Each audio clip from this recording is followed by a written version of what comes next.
Dahshatli neft quvurida cho'kib ketgan odamlar birinchi qism.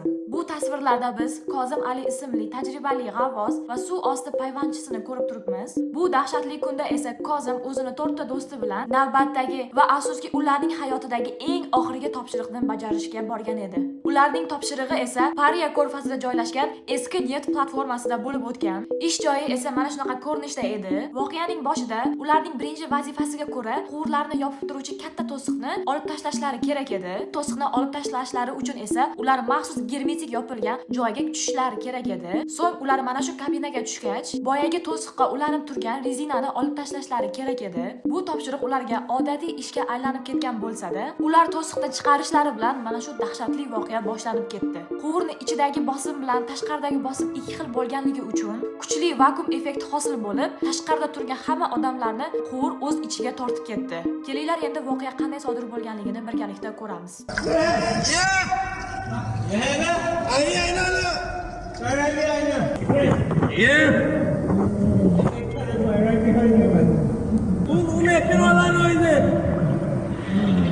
Come on, all I mean is to get out. We gotta go. We gotta start moving. God, everything all right with you? No.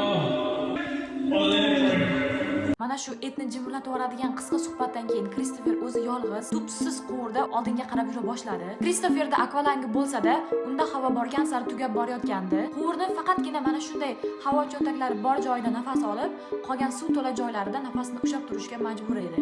Necha soatdan beri bu quvurni ichida emaklab kelayotganligini bilmagan Kristofer quvurni oxirida yorug'likni ko'rdi, lekin bu quvurni oxirgi nuqtasidan chiqib ketish juda ham qiyin edi. Biroq u yerda g'avvoslar uchun maxsus o'rnatilgan troslar borligi sabab Kristofer o'sha troslarga bog'lanib, yordam kelishini kuta boshladi. Voqea davomida Kristoferdan tashqari yana kimlar tirik qolganligini va mana shu neft qazib oluvchi kompaniya bu odamlarga nisbatan o'zini qanday razil tarzda tutganini voqeaning ikkinchi qismida ko'ramiz. Voqea qiziq bo'lsa, kommentariyada o'zingiz fikringizni, savollaringizni yozib qoldiring. Keyingi videolarda ko'rishguncha